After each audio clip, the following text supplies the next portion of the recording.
기도하옵나이다. 아멘. 아멘. 자, 오늘 우리에게 주신 하나님의 말씀 보시겠습니다. 자, 오늘 우리에게 주신 하나님의 말씀은 로마서 12장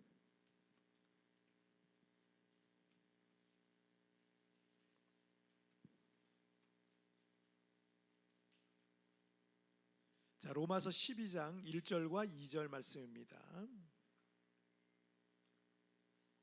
오늘 로마서 33번째 시간이죠. 자, 로마서 12장 1절과 2절 말씀. 자, 우리 한 목소리로 우리 합독하겠습니다. 시작. 그러므로 형제들아, 내가 하나님의 모든 자비하심으로 너희를 권하노니 너희 몸을 하나님이 기뻐하시는 거룩한 산 제물로 이는 너희가 드릴 영적 예배니라.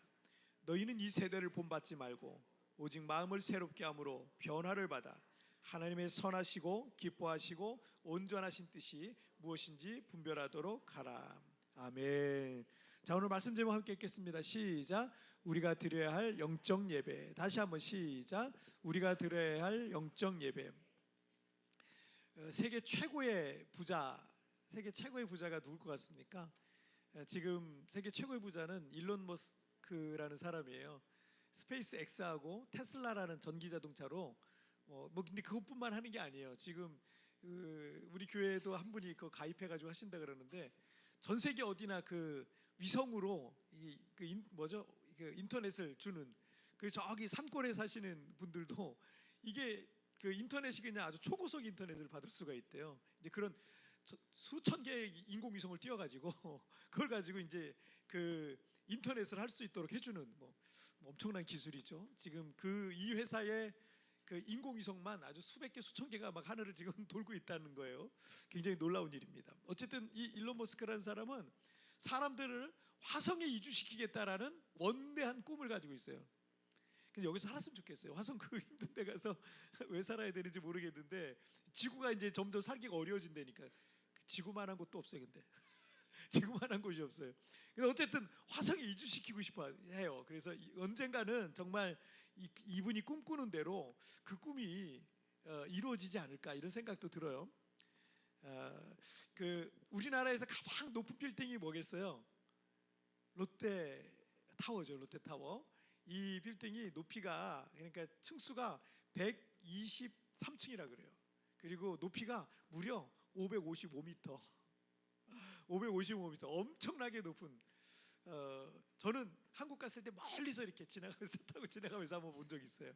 가까이는 못 가봤고 엄청 높습니다. 자, 이 롯데타워도 대단한데 또 대단한 건물이 또 하나 있는데 그게 뭐냐면 여러분 서울에서 지하철 타고 서초역에 3번 4번 출구에서 내리잖아요. 그러면은 우리 교단 제가 몸담고 있는 교단에서 세계에서 가장 큰 지하 본당을 가지고 있는 교회가 있어요. 전 세계에서 1등이에요. 놀랍죠? 전 세계에서 그러니까 지하 본당으로 딱 들어가 보면요 어마어마합니다. 근데 그게 지하에 있다는 거예요. 위로 도로 지나다니고 막 이러는데 차들 지나다니는데 지하에 어마어마한 예배당이 나옵니다. 교회 내관뿐만 아니라 외관까지도 얼마나 멋있는지 몰라요. 가보면 그냥 입이 딱 벌어져요. 제가 교회 보고 막 입도 벌어지는 적이 딱 2번 있었는데 한 번은 미국에 갔을 때 미국에 가면 그 레이크우드 교회라는 교회가 있어요. 그 조엘 오스틴 목사님이라는 그 긍정의 힘 이거 쓴 분 그 교회 가서 제가 이랬어요. 체육관이니까 교회가 어마어마하게 커가지고 그 다음에 또 한 군데가 여기 이 교회 가서 제가 지하 본당 보고서 세상에 지하에다 이걸 어떻게 해. 위는 또 빌딩이 올라가 있거든요. 와 이렇게 와 소리가 저절로 나와요. 얼마나 멋지고 화려하고 웅장하게 건축됐는지 몰라요. 대단한 일이고 감사한 일이기도 하고 그렇겠죠. 전 세계 교회와 크리스찬들은 지금도 미전도 종족을 향한 이 미션, 이 선교를 가장 큰 교회의 사명으로 알아요. 그래서 지금도 전 세계 수십만 명의 선교사님들이 전 세계 문화와 언어와 종족이 다른 이들에게 지금도 예수 그리스도의 복음을 전하면서 살아가고 있습니다. 그리고 교회의 가장 중요한 사역 중에 하나가 구제 사역일 것 같아요. 이 구제 사역은 교회가 계속 해야 되는 사역인데 그 바포 공동체 바포 사역이라고 여러분 들어보셨죠? 최일도 목사님이란 분이 신학교 다니다가 우연히 노숙자 할아버지 설렁탕 하나 사드리면서 이게 기회가 돼서 그러니까 한 번 사드렸는데 또 사드리게 되고 또 사드리게 되고 이러다 보니까 나중에 라면 끓여드리게 되고 돈이 없어 못 사가지고 라면 끓이게 되다가 나중에는 뭐 이 사역이 돼버린 거예요. 그래서 이 사역이 돼버렸는데 그래서 신학교 때부터 지금까지 35년이 넘도록 지금 저 청량리 빈민 그 노숙자들 많은 곳에서 이 사역을 하고 계시는데 2017년까지 통계를 보니까 1,000만 그릇을 넘게 팔았대요. 파는 게 아니라 나눠줬대요. 1,000만 그릇, 1,000만 그릇을 대접을 했다는 거예요. 자, 지금 제가 몇 가지 얘기 해드렸어요. 여러분 이 중에서 영원한 거 있으면 한번 찾아보세요. 영원한 거, 영원한 건물, 롯데타워, 무슨 그 웅장하게 지어진 무슨 교회 건물, 그리고 뭐 가장 뭐 성공한 뭐 사업가, 또 그분들의 뭐 회사. 여러분 영원한 게 사실은 이 세상에 아무것도 없어요. 아무것도 없어요. 뿐만 아니라 이 교회와 크리스찬들이 집중하고 있는 선교. 여러분 이 선교가 영원할 것 같아요? 선교는 영원한 게 아니에요. 선교가 끝나는 시점이 있어요. 그죠? 하나님의 나라가 임하는 그 시점은 선교가 끝나는 시점이에요. 더 이상 선교가 필요 없죠. 구제. 여러분 구제는 언제 끝나요? 우리가 하나님 나라 들어가는 또는 하나님 나라가 완성되는 그때 구제라는 것도 끝나는 거예요. 더 이상 선교도 구제도 필요하잖아요. 자, 그러니까 무슨 얘기냐면 여기에 있는 것들은 다 뭐예요? 영원한 게 아무것도 없다 라는 거예요. 아무것도 없다. 그런데 지금도 존재하지만 지금 존재해요. 근데 우리가 천국에 가서도 하나님의 나라가 완성이 되어서도 지금부터 영원토록 계속되는 게 한 가지가 있는데 그게 뭔지 아세요? 그게 바로 예배예요. 여기서부터 천국까지 가서도 계속 해야 되는 게 바로 이 예배예요. 그것은 여러분 천국에는 우리가 지금 이 세상에서 대단한 것이라고 생각하고 있는 거예요. 여러분들이 지금 대단한 것이라고 생각하고 있는 모든 것들이 사실은 싹 사라질 겁니다. 그리고 그거는 아무것도 아닌 것처럼 될 거예요. 지금 우리가 대단하다고 생각하는 거예요. 지금만 우리가 그 영원한 나라에 들어갔을 때는 그거는 아무것도 아닌 거예요. 심지어 교회에서 가장 중요한 사역이라고 생각했던 선교라든지 구제라든지 이런 것들이 이제는 천국 가면은 더 이상 필요가 없는 거예요. 그리고 천국이 완성되는 그 시점에는 이제는 다 끝나는 거죠. 선교도 구제도 다 끝나는 겁니다. 자, 이사야서 43장 12절 말씀 같이 읽어볼까요? 시작. 이 백성은 내가 나를 위하여 지었나니 나를 찬송하게 하려 함이니라. 자, 때문에 하나님 앞에 예배하는 것은요 지금부터 천국 갈 때까지 그리고 천국에 들어가서도 영원토록 계속되는 거예요. 자, 그래서 여러분 이 땅의 교회에서도 천상의 교회에서도 천국에서도 가장 중요한 거 한 가지를 꼽으라면 그것은 바로 예배인 거예요. 왜냐하면 영원한 거니까. 아니 영원히 계속 해야 되는 거고 계속 되는 거니까. 자, 우리는 예배를 통해서 하나님 앞에 나아갈 수가 있어요. 오늘 로마서 말씀을 통해서 우리가 드려야 할 영적 예배가 무엇인지를 우리가 좀 배워보도록 하겠습니다. 자, 우리 첫 번째 주제 한번 볼까요? 시작. 선한 영향력의 사람이 되라. 다시 한번 시작. 선한 영향력의 사람이 되라. 자, 우리는 예배라 그러면 찬양팀의 멋진 찬양, 우리 일부에 우리 청소년 찬양팀이 우리 찬양했잖아요. 이 찬양이 멋지게 이렇게 은혜로운 찬양을 했어요. 그리고 우리 청소년 찬양팀이 찬양을 매주 은혜롭게 하니까 우리 어떤 성도님께서 우리 청소년들 찬양팀 밥을 좀 사주고 싶다고 맨날 내가 감동을 받는다고 이러시는 분이 계세요. 밥이 이제 곧 올 거예요. 그 맛있는 밥이 우리 찬양팀에 밥이 곧 옵니다. 자, 좀 사주세요. 가끔 이렇게 여러분들이 좀 사주세요. 자, 찬양을 생각해. 예배 그러면 찬양, 목사님의 설교, 뭐 헌금, 뭐 기도, 뭐 이런 것들 생각하잖아요, 그죠? 그런데 로마서 12장 1절 말씀을 한번 볼게요. 시작. 그러므로 형제들아 내가 하나님의 모든 자비하심으로 너희를 권하노니 너희 몸을 하나님이 기뻐하시는 거룩한 산제물로 드리라. 이는 너희가 드릴 영적 예배니라. 자, 구약의 각종 제사는 가축의 제물을 통해서 죄도 용서받고 하나님과 화목하게 되고 그 제사를 통해서 인간은 하나님 앞에, 사람은 하나님 앞에 나아갈 수 있었습니다. 자, 그러나 어느 순간부터 이 구약의 제사들이요 형식적으로 돼 버리는 거예요. 종교적인 어떤 의무처럼 그런 종교적 의식으로 치우쳐지기 시작했습니다. 그래서 그들의 제사는 어느 순간부터 영적 생명력을 잃어버린 거예요. 저는요 예배 시간에 우리가 이 예배가 형식이 되고 의무가 돼 버리잖아요. 주일 예배 지켜야 돼. 안 그러면 벌 받아. 이렇게 돼 버리면 여러분의 생명력은 사라집니다. 생명력이 없어져요. 찬양을 한 곡 부르더라도 정말 온 마음을 다해서, 온 힘을 다해서 불러야 되고, 기도를 할 때도 저 아침에 아침 기도회 때 저 기도하는 거 보세요. 막 소리를 내서, 제가 목이 엄청 안 좋거든요. 안 좋은데도 막 소리를 내면서 몸을 흔들면서 박수를 치면서 제가 아침에 기도를 막 해요.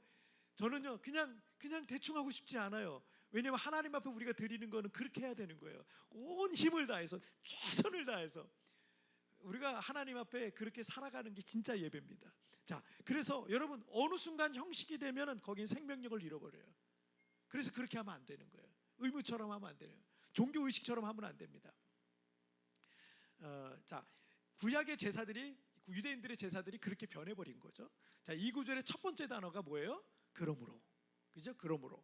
자, 이 그러므로라는 얘기 왜 써 있냐면 1장부터 11장까지 바울 사도가 이 복음의 핵심 교리들을 가르쳤어요.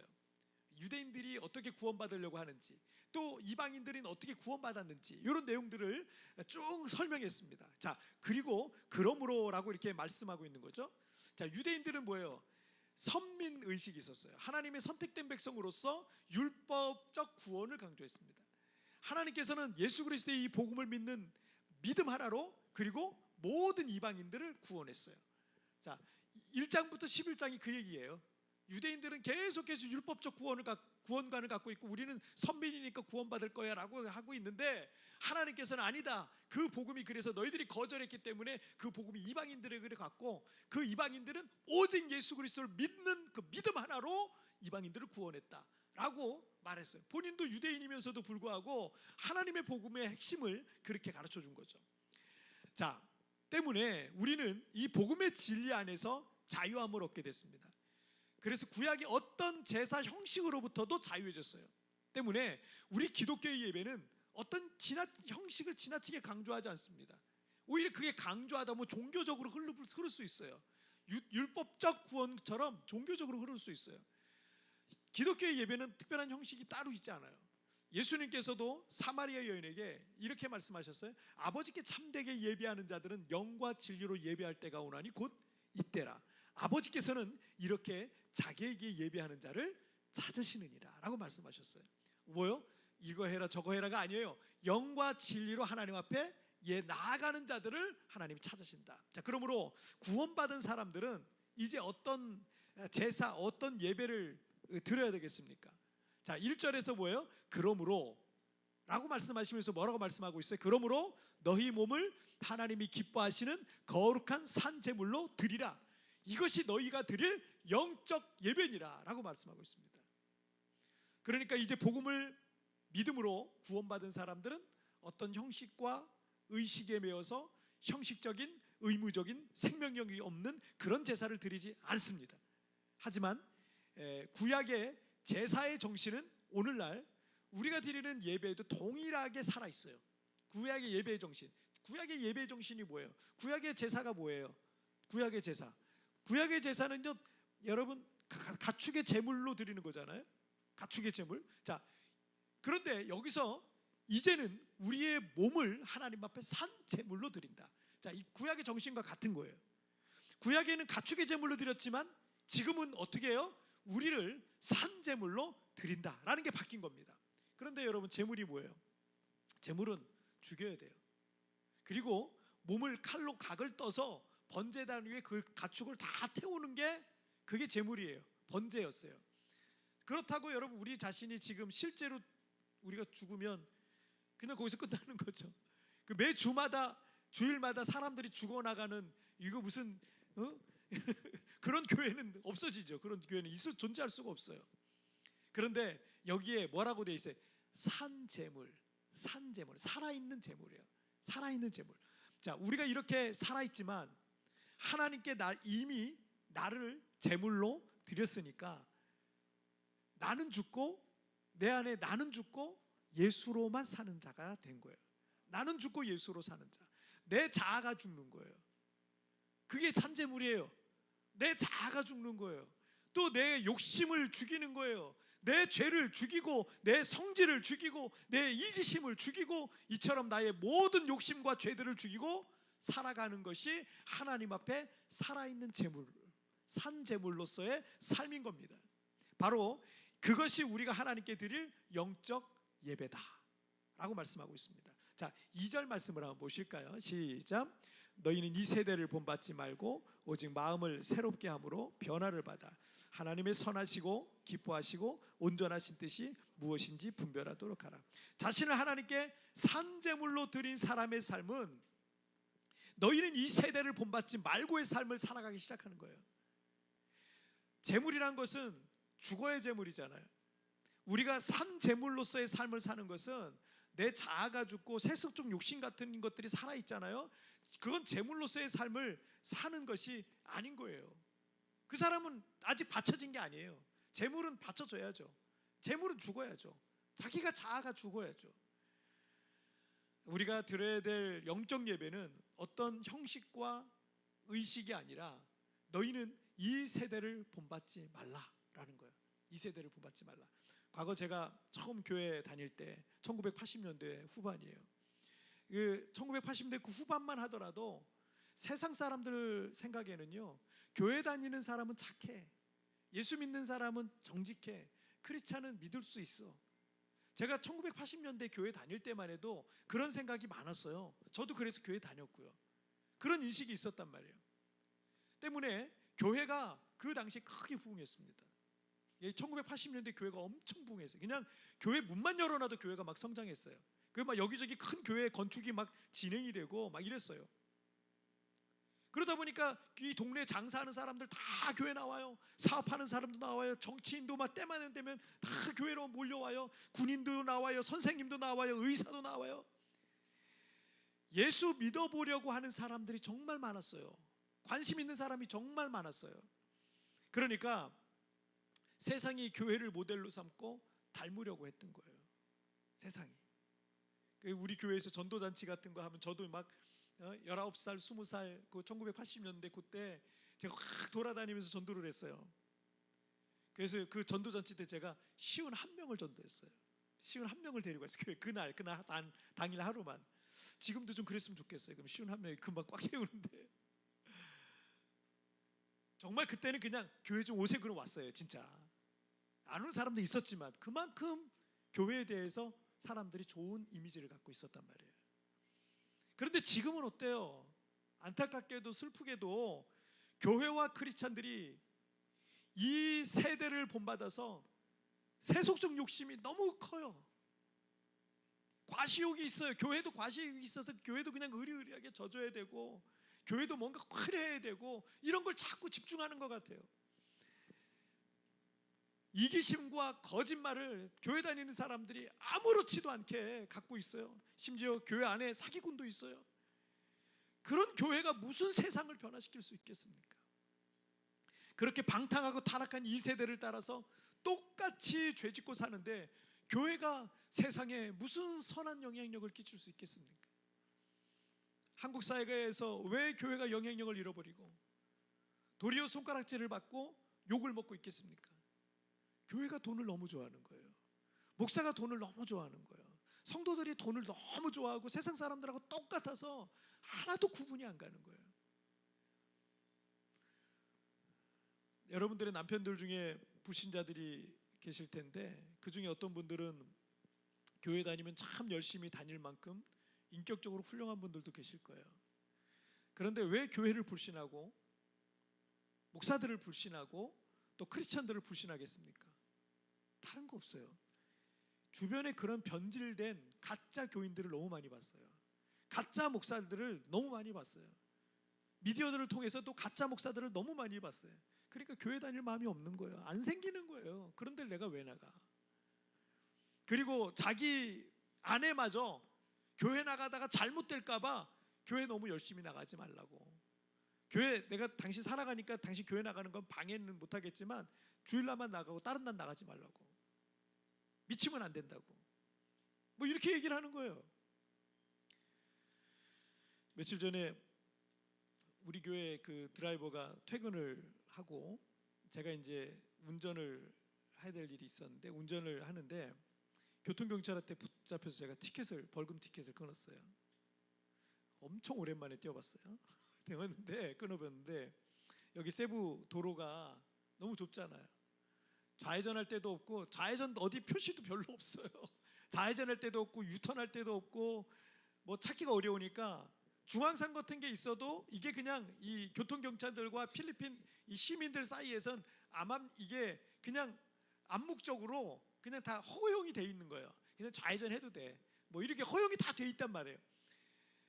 그래서 그냥 보통 다 좌회전하고 유턴도 막 다 합니다. 그러니까 한국에서 오신 분들은 깜짝 놀래요. 이래도 되냐고. 한국에선 있을 수 없는 일이니까. 근데 사실 여기 교통사정이 그러니까 교통경찰들도 운전자들이 그렇게 할 수 있도록 직접 안내도 그렇게 해줘요.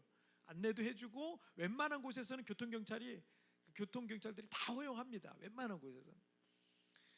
그런데 이게 유동적이라는 거예요. 유동적이. 어떨 때는 되는데 어떨 때는 안 돼요. 그걸 눈치를 잘 봐야 돼. 눈치 보면서 운전을 해야 되는데 어떨 때는 안 돼요. 우리 자녀들이 일하고 있는 카페가 있는데 거기 우리 교회 집사님 학원도 있잖아요. 지금도 거기 얼마나 매일같이 수많은 우리 학부모들이 애들 픽업하고 드롭하고 뭐 이러면서 얼마나 거기서 좌회전하고 교회 방향으로 하려면 거기서 다 좌회전해. 이 교회 왼쪽에 좌회전 쪽에 사는 쪽이 사람들이 많아가지고 다 이쪽으로 온단 말이에요. 그러면 늘 하던 대로 그 중앙선 넘어서 다 좌회전합니다. 지금도 그렇게 다 해요. 그런데 이 저녁 시간이라 트래픽이 좀 걸렸었어요. 제가 좌회전 딱 했거든요. 늘 했으니까 지금 몇 달째 늘 했어요. 근데 그러자마자 교통경찰이 저를 딱 붙잡더라고요. 이래서 차 세우래. 그리고 위반했다고 페널티 티켓을 끊는 거예요. 언제는 되고 언제는 안 되는 고무줄 교통규칙이지만 어쨌든 제가 잘못 위반한 거잖아요. 제가 위반했고 그래서 미안하다 그러고 벌금 티켓을 제가 끊어서 받았어요. 내일 내려고 가야 돼요.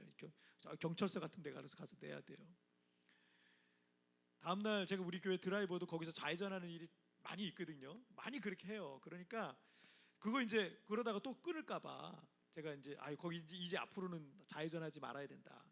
이게 해주려고 앞으로 거기서 좌회전하면 안 된다 이렇게 얘기를 했어요. 그랬더니 우리 그 드라이버 하시는 분이 뭐라 그러냐면 아니 그냥 경찰한테 100페소 주면 다 끝나는데 100페소 주면 티켓 안 끊어주는데 왜 그걸 받았냐고 저한테 뭐라 그러는 거예요. 왜 그걸 받았냐고. 100페소 주면 다 끝나는데 필리핀 사람들 다 그렇게 한다고. 안 그러면 그게 벌금이 10배가 나온다고. 10배가 100페소에 10배 나온다고.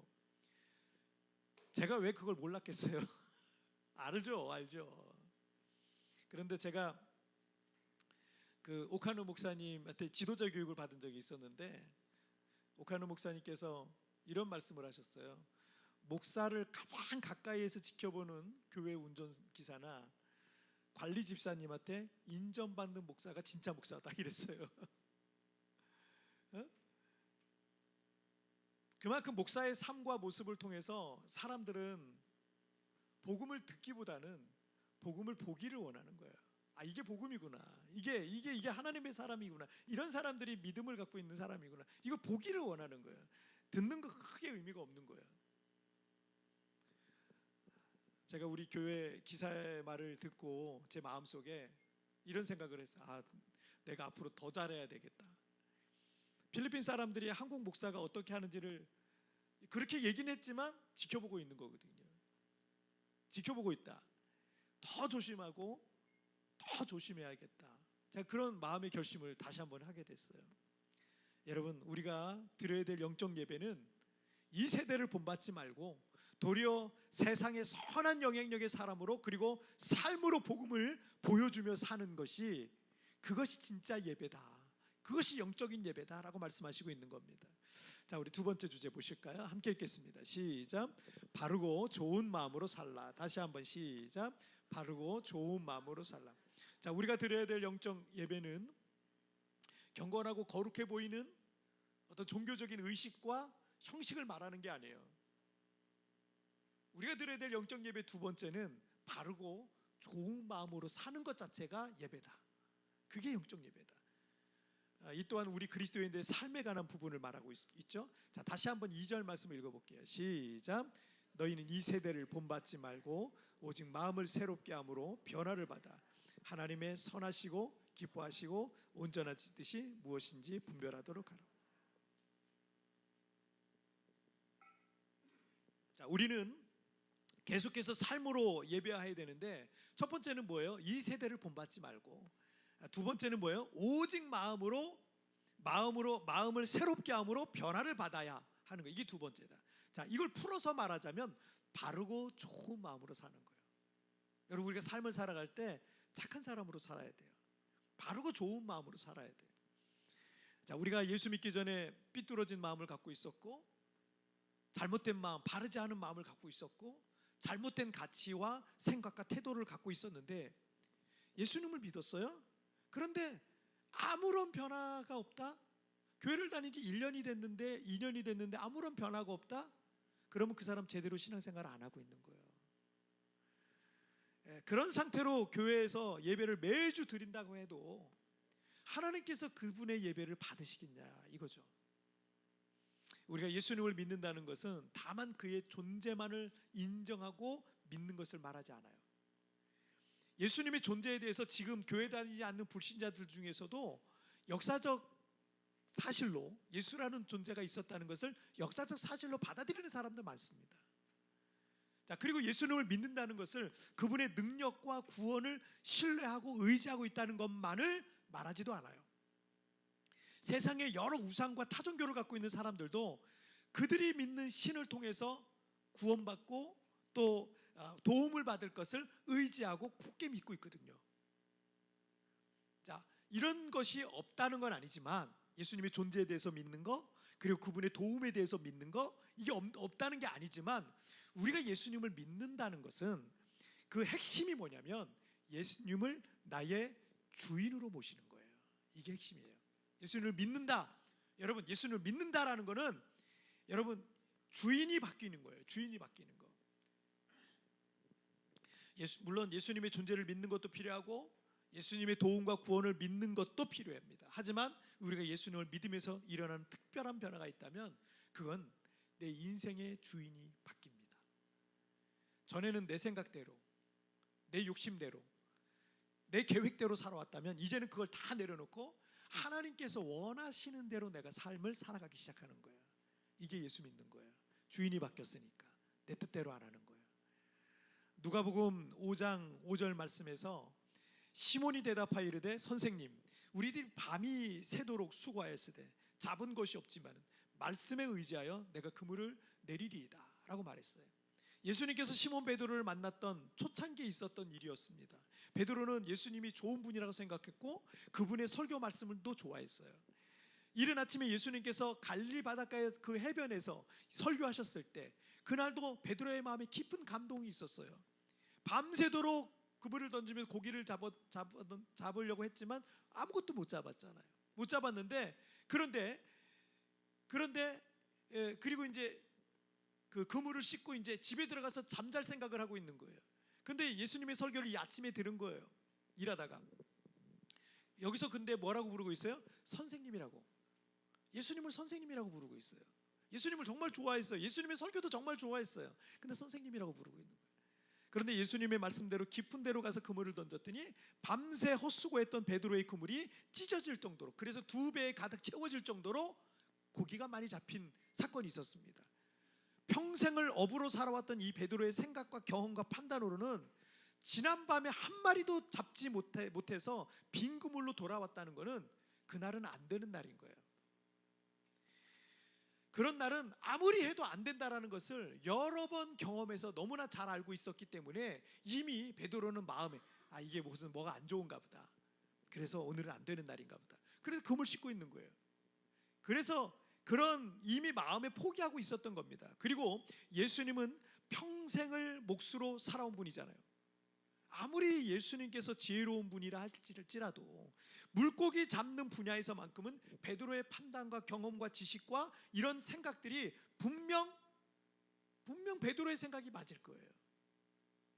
그런데 예수님의 설교를 들었던 이 베드로의 마음에 왠지 그날은 말씀대로 한번 해보고 싶었어요. 그래서 원래는 안 되는 날인데 예수님이 말씀하시고 제가 예수님 좋아하니까 예수님 말씀대로 한번 해볼게요 라고 한 거예요. 그래서 다시 그물을 준비해서 깊은 곳으로 갑니다. 노를 저어서 가고 그리고 거기서 그물을 던지는 이 번거로운 일을 했던 겁니다. 그리고는 빈 그물이었던 베드로가 만선의 기쁨을 얻게 되었다라는 사건이죠. 자, 그런데 이게 끝이 아니죠. 8절 말씀이에요.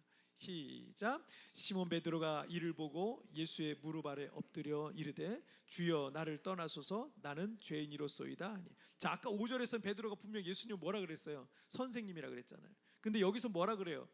예수님 앞에 무릎을 꿇고 엎드려서 주여라고 말하고 있는 거예요. 예수님을 향한 호칭이 바뀌었습니다. 예수님을 주님이라고 부르는 것은요, 이제 자기 생각을 내려놓겠다는 거예요. 그죠? 내 욕심, 내 계획대로 살지 않겠다는 거예요. 여러분이 지금까지 아무리 발버둥 치고 노력했음에도 불구하고 빈 그물이라면 여러분 이제 주인을 바꾸실 때가 됐어요. 신호예요. 바꾸시라는 거예요. 예수님을 주님이라고 한번 고백해 보세요. 그리고 예수님께서 말씀하시는 대로 순종해 보세요. 하나님께서 우리의 삶에 일하시는 것을 여러분 보시게 될 겁니다. 자, 이렇게 내 삶의 주인이 바뀌면서 그 사람의 마음과 생각과 가치와 태도와 행동이 변하기 시작하는 겁니다. 교회를 다녔는데도 내 마음과 태도가 바뀌지 않는 것은요, 여러분이 예수님을 여러분의 진정한 주님으로 섬기고 있지 않다는 얘기예요. 지난번에도 잠시 우리 성도님 얘기 간증했지만 어떤 중요한 결정을 내릴 때에도 이제는 내 생각과 내 판단대로 안 하겠다는 거예요. 그리고 위에 계신 나와 함께 계신 주님께서 원하는 대로 하겠다는 거예요. 그래서 기도해보고 부인과 함께 기도해보고 응답받고 하시겠다는 거 아니었습니까? 그리고 예수님을 이런 것이 여러분 예수님을 주인으로 모신 사람의 특징인 거예요. 내 생각대로 안 하는 거예요. 왜 우리가 범죄합니까? 여전히 내가 내 몸의 주인이라고 생각하기 때문에, 여전히 내 마음의 주인이고 내 삶의 주인이라고 생각하기 때문에 우리가 범죄하는 거예요. 내 삶의 주인이 예수님인 사람이 어떻게 범죄할 수 있겠습니까? 예수님이 싫어하시는데, 예수님이 원하지 않으시는데. 예수님을 주인으로 모신 사람은요, 마음을 새롭게 함으로 변화를 받아서 그래서 바르고 좋은 마음으로 살 수밖에 없는 겁니다. 가정에서도요, 직장에서도, 학교에서도, 또 교회에서도, 세상에서 예수님께서 원하시는 마음과 말과 태도와 행동을 하게 돼 있는 거예요. 그래서 우리가 크리스찬, 작은 예수예요. 우리는 작은 예수가 되어야 해요. 여러분, 우리가 어떤 말과 어떤 마음과 어떤 태도로 세상에서 살아가고 있는지 한번 생각해 보셨으면 좋겠어요. 내가 정말 예수님을 주인으로 모신 사람으로서 변화된 삶을 살아가고 있는지 우리 자신을 돌아봤으면 좋겠어요. 며칠 전에 우리 성도들하고 성역 공부를 하다가 제가 목사가 되기로 하면서 제 신앙과 목회의 롤모델이 오카노 목사님, 하용조 목사님 같은 훌륭한 목사님들이라고 말씀을 드린 적이 있었어요. 지금도 여전히 저는 이미 고인이 되신 이 두 목사님을 저는 사모하고 그리고 그분들의 모습을 조금이라도 닮아가려고 노력하고 하기도 하고 그렇습니다. 그럼에도 불구하고 여전히 저 자신에게 부족함을 많이 느끼고 살아요. 그런데 어떤 성도님이 목사님은 하영조 목사님이 롤모델이시고 저는 김재환 목사님이 제 신앙의 롤모델입니다 라고 부담스러운 문자를 보내셨어요. 아이고야, 이제 우리 성도님들이 날 지켜보고 있구나. 목사인 나를 닮아가려고 하는데 내가 더 바르고 좋은 마음으로 살아야 되겠다, 이런 생각이 들더라고요. 그래서 누군가가 날 닮으려고 그러는데 이 엉터리를 닮으면 안 되잖아요. 정신이 번뜩 나더라고요. 하나님이 아마 교관으로 보내신 것 같아요. 정신이 번뜩 나라고. 여러분, 우리는 이렇게 주일마다 교회에서 함께 예배드리고 있어요. 주일은 이렇게 함께 모여서 예배하지만 우리는 이제 흩어져서 한 주간 동안은 삶의 예배를 드려야 됩니다. 그 삶의 예배는 우리가 드려야 될 영적 예배인 거예요. 여러분이 가정에 돌아가서 예배하세요. 우리 학생들 학교에 돌아가서 예배하세요. 직장에 돌아가서 교회와 세상 어디에서든지 예수님을 주인으로 모신 사람이라면 다른 거 없어요. 바르고 좋은 마음으로 그리고 믿음으로 삶을 살아내시기를 주님의 이름으로 축복합니다. 하나님이 가장 바라시는 예배가 바로 그거예요. 그렇게 말로서가 아니라 삶으로서 복음을 보여주시기를 주님의 이름으로 축복합니다. 자, 오늘 말씀 정리해 볼게요. 오늘 두 가지 말씀 나눴어요. 읽겠습니다. 시작. 선한 영향력의 사람이 되라. 바르고 좋은 마음으로 살라. 다시 한번 시작. 선한 영향력의 사람이 되라. 바르고 좋은 마음으로 살라. 아멘. 여러분, 너희는 이 세대를 본받지 말고 선한 영향을. 왜 세상을 자꾸 따라가요? 세상이 우리를 따라와야 되잖아요. 세상이 우리를 롤 모델로 삼아야 되잖아요. 선한 영향력의 사람이 되세요. 그리고 바르고 좋은 마음으로 마음을 새롭게 함으로 변화를 받아. 지금 내가 가정에서 하는 그 태도 잘못된 거 있을 거예요. 학교에서 우리 학생들 친구들과의 관계 속에서 내가 잘못된 거 있을 거예요. 직장인들 중에 교회 열심히 다니는 사람 중에 교회를 열심히 다니는데 직장 생활은 엉터리로 하는 사람도 있어요. 잘못된 거예요. 그거 잘못된 거예요. 직장에서 맨날 성경만 읽고 잘못해서 직장에서 일을 해야지. 다른 사람들 다 야근하는데 나는 오늘 수요 예배 가야 돼, 저녁 예배 가야 돼 하고 쏙 빠져나오는 사람이 있어요. 여러분, 그러면 안 됩니다. 주일날은 우리가 어떻게든 지켜야 되겠지만 다른 날은요, 여러분, 세상에서 우리가 충성해야 돼요. 거기서 빛이 되고 소금이 돼야 되지 않겠습니까? 여러분, 바르고 좋은 마음으로 살면 그게 여러분이 걸어다니는 복음이 되는 거예요. 우리 찬양 같이 드리겠습니다.